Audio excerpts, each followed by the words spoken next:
that Burmese Ghouls, with the Hayabusa pick, definitely lowers down the power level. The power level for sure. I would have expected something like a Claude, or arguably even a Roger even wouldn't have been that bad. But you know what?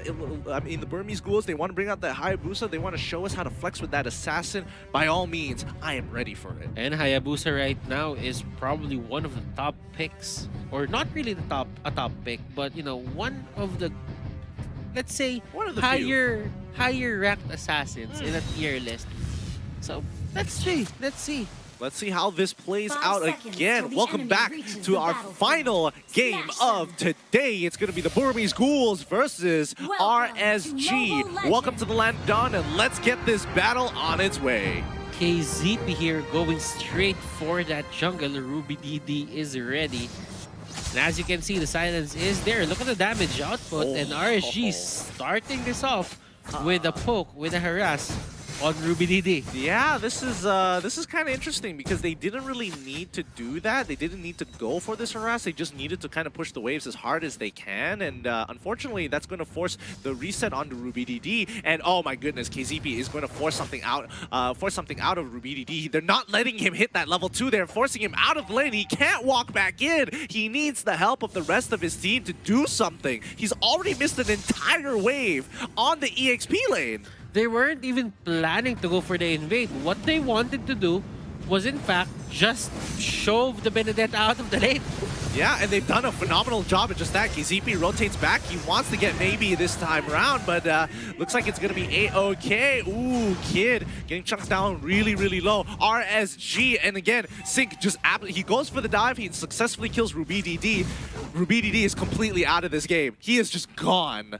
Look at this, RSG. This might not have favored them in the draft in theory, but in terms of execution and application, man, they're just acing it right now. They are punishing the Burmese Ghouls. Like, what in the world? Like, it's such a minute detail, but the fact that you missed out an entire wave on the EXP lane, Ruby DD is not coming back anytime soon. Thamos will abuse them, and maybe he's trying to buy some time here, but even Sana himself gets a little too hectic here. He thought he could hold on with the Vengeance, but it's still not exactly the most powerful battle spell. It's good, don't get me wrong, but not strong enough to hold his ground. You know what? Khaled, as a side laner, as an off laner, isn't that strong as he used to be. But if you give him like a lead, like, you know, level 3, level 4 like this, yeah, it doesn't even matter. They're You just just got certain items that your enemy team doesn't.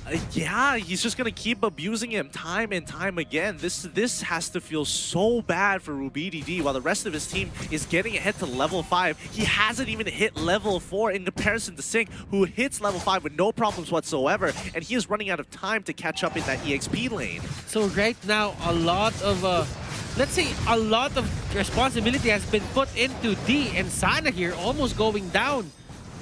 Shadow kill plus the ultimate coming out from D. I'm not entirely sure Sana's thought process there, but I think he couldn't decide on completely retreating or picking up the Molten Size to go for a little bit more damage. Yeah. And I think it was a tough one there, but I don't know if Hayabusa's Shadow made contact with him and Hayabusa hadn't taken it back. So, well, hopefully Wolf will cover that in his analysis. And Ruby DD here, trying to get the scraps of war. He doesn't have his turret anymore, obviously. But right now, this is going to be a good time for him to show the lanes and just get farm. Yeah, and let's see how that works out for him, because right now Burmese Ghouls on the back foot. They're still maintaining gold pretty well. Ruby DD, unfortunately, has absolutely lost this lane. It's unfortunate to say the least, but he's not completely out of it. He has caught back up, managing to get 2 waves for himself in the EXP lane, pushing him back up to 5 at least.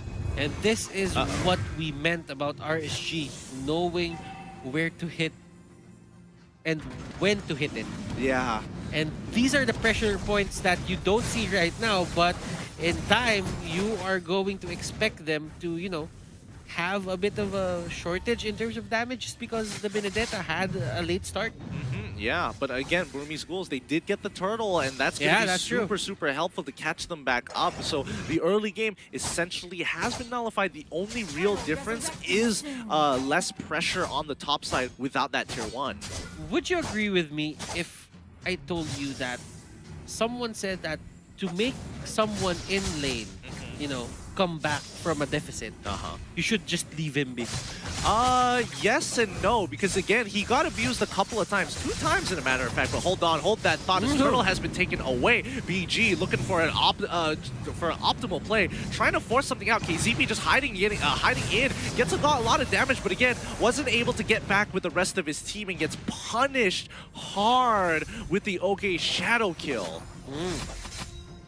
Ace and the others, they're making this lineup work for them right now, and LY4 getting caught out. Burmese Ghouls, they have been awakened here. Yeah. And they're just going at it. I mean, RSG got the early head start, but right now it doesn't even matter. Burmese Ghouls is finding their way back into this game. Yeah, I mean the mid game has been looking so good for them, and Ace and being able to find those kills as well with the help of Maybe has been so beneficial. Sync getting some good damage, but it's a 3v1 situation. Is able to ult on out there, gets hit by the stun, and unfortunately not gonna be enough to save the day. Even Jason looking for the return kill, unable to find it with a meteor shower. He really just wanted to get that turret, and he will get it at the cost of his ultimate. But then again, looking at it, D here, it's not getting the kills, but you know what? He's been contributing a lot to these skirmishes or the fights that Burmese Ghouls are winning. Yeah, I mean, the Benedetta pick, it has come back, and it was able to kind of just slowly take over this game. And D, especially, putting a lot of that work on himself to make it happen. Oh, RubiDD now in trouble. Ooh, manages to get out of the way, but unfortunately, that side has been covered by KZP as well, sending 3 members down for that dive. But look on top side, they're mirroring the exact same thing. Sana has to hold out. He has the vengeance. He needs to clear this wave, and he's gonna start popping it now. I'll take all the damage that you can throw at me, because that vengeance is a great spell against the Hayabusa with the help of Changu and the meteor shower to deter them from pushing any further. Great move coming out there from Sana, just trying to well, he did go and just clear the minions, just to stop the push. Turret lives for another day, and let's see, Ace here, they're really trying to get as much gold as possible. They want to make Ace big as possible so that they can fight early as well. Hayabusa is one of those heroes that he has a mid-game power spike. Oh, that's nasty. That is so nasty. LY4 gets caught out. Sync using the Sandstorm Guardian tries to chunk out as many people before going out, but it's going to be a mega kill. What a Loi ultimate. What a fast rotation. Just catching RSG off guard. They weren't ready for that trick to be used on them. And they, Burmese Ghouls just goes, you thought you were the only ones who used the Louis? Let me show you how we do it. This is how we do it in Myanmar. This is how we do it in Myanmar. KZP finding the cleanup on the back line. Can he get Kid as well? Oh no, Kid. He flickered the wrong way, but he's able to get the good stun onto Natalia, buying him just enough time to make it on out of there. Oh boy, that's a scary situation to be in. Brute Force Breastplate was picked up by RubiDD. That will give him the extra tankiness that he needs to fight against, what, Khalid? Khalid? I don't think he really needs to win the matchup at this point. He just needs to push the lane and probably against Natalia as well. Just yeah. In general, the stats are always going to be good. And D, he can naturally handle Sync all by himself. He is absolutely fine. He's going to be transforming as quickly as possible. And he comes in really hard. Brave strikes as well. Oh, such a always remember the bane to his existence. Yeah, it is not great. And just to rub more salt into the wound, they even brought Maybe to come on over as well to ensure, Sandstorm Guardian, Quicksand Guard, big deal. It's as if, he needed help, but just to be safe, Maybe just went for his passive, and no more healing for you. Anti-healing on point. Maybe here, they're trying to assist the Hayabusa. Hayabusa goes down in the process. Vengeance is up. Spell is there. Chango trying to help his ally here. Sana really wanting to fight. And look at Sana, is just way too tanky. And here comes the cleanup crew. Harith goes in, but he gets magneted onto that ball, and LY4 almost taking down maybe. Yeah, very, very close. This is becoming quite the game. Burmese Ghouls really finding their stride, and the snowball is pretty much rolling, but a lot of these kills are going. Oh, Discord getting go. Oh, he makes it just in time. Oh, too close for comfort. D, he's just gonna let him go. It's like, yeah, stay back. Don't come anywhere near my jungle. Yeah, and you know what? It's because of his attack animation or skill cast animation that really costed them that, kill. But all in all, I think it was a great move coming out from Kid, just being defensive and aggressive and knowing the timing of when to use his skills. Yeah, he's doing a really good job, and KZP is going to go invisible once again to start putting the hurt in random people and scouting out for information. RSG definitely are taking it back just a little bit. Burmese Ghouls, they are also playing very precautiously. They're not playing as reactory as we did see them in games 1 and 2. They have taken a much slower approach against RSG. They have their eyes set on Sana once again. Ace here will try to go for the shadow kill, and they try to burst him down, but D on the other side of the map, he gets a meteor shower in the face. KZP is the next casualty here for the side of RSG, and as you can see, maybe going in, and Sink gets his revenge, but Jason got the kill. Okay. Jason able to get that kill. He's 3-1-3. Let's have a look at the items to see the current status of these players here. 2K ahead. I wouldn't even say 2K. About 1.5K ahead for the side of the Burmese Ghouls, and they're in a comfortable spot. Let's have a look. It's going to be the Ice Queen's Wand and the Glowing Wand coming in from Jason. Sana got Brufla's breastplate, and he opted to go for the Demon Hunter's sword. Okay, fair enough. LY4, Calamity Reaper, Feather, Leviathan. Sink did get the Bloodlust Axe, Blade of Heptaseas, KZP going naturally. Blade of Heptaseas looking to go into Blade of Despair, and on the Burmese Ghouls side, it looks like it's almost pretty much about the same. However, Ace, he is significantly ahead in gold. Ace here, he is having a bit of a field day in terms of just getting those items. It's not as fast as it looks, to be honest. At 12 minutes in, you have the Despair, the Machete, and the Endless Battle. It could have. I think he needs one more item to just go online. He needs one more item. He just needs a little bit more, and I don't know, because they're going to hit their item power spikes at about the same times, and then it's still a 50-50. So Burmese Ghouls really need to start timing it well. Luminous Lord is up and about, but again, the macro play, you can definitely see both RSG and Burmese Ghouls, they're waiting for the person to throw the first nuke. Burmese Ghouls just riding on the fact that they can keep on getting the kills on the Khalid just because they have the Baksha. And Baksha here, I think he always has his eyes set to wherever Khalid is.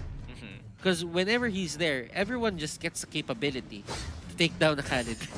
Take down the Khalid. D going to be the first person to jump on, but that spell map is keeping him a lot more alive than he should have, but that's not going to be it. They trade 1 for 1. It's not looking good as the rest of the team is coming in. The Diamond Force has already been popped at Ace. He is finally coming in to join the fight. He's going to be able to get another one, a 2-for-1 trade. Looking real nice, and Ace on the chase. LY4 waiting to get the Diamond Force, but it's just a little too late. Sink unable to get his ult over the wall. Ace is just cleaning up shop. It's going to be 4-for-1 in favor of the Burmese Ghouls. That was a lucky bounce for that shadow kill.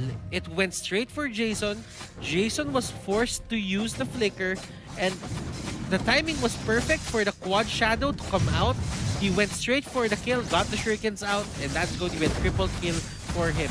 Talk about perfect timing for that Hayabusa. Yeah, I mean, he was at the right place at the right time, and he took full advantage of that situation. And now RSG just 5K behind here. Not the best position to be in, but their next upcoming power spike is soon. They can't fight from here on out as Burmese Ghouls just hit their own power spike, so it's something to keep in mind. Now, Sink and the others, they need to be very careful. Nobody can die on their side because the Lord is coming out in just a bit. And it's going to the bottom lane. And let's see, how will Burmese Ghouls push? Will they push with the Lord or will they push another lane? I think it's going to... I think they're just going to let it be because as of right now, the waves are kind of crashing simultaneously and they quickly teleport in towards the jungle using Luoyi's ult to try and make something happen here. As they make that rotation, you know, RSG expecting them to be a little bit further away. Okay, they just got here a little bit sooner. No big deal, no big loss. Still, net worth exactly the same. And as you can see, the Lord is here. This is the Luminous Lord, so the charge is up. KZP in the backline. He's come on towards Kim. However, he gets stunned in the process. He gets taken out, but the rest of the squad can't seem to make this happen. Even Sync himself using his ultimate was not enough. Quicksand Guard trying to block as much of that damage. LY4, he manages to pull through. He finds one. Can he get another? But Lord is knocking on the door, and Jason unable to join the fight. RubyDD is going to keep up that push. 4 for nothing again. Jason trying to just hold out, but instead they needed his damage to finish them off, and there we have it. Burmese Ghouls take it away 2-1 against RSG. GG, well played. KZP, he did a lot of damage to the side of Burmese Ghouls by the dashes, but it wasn't enough. They weren't ready to take that fight, and really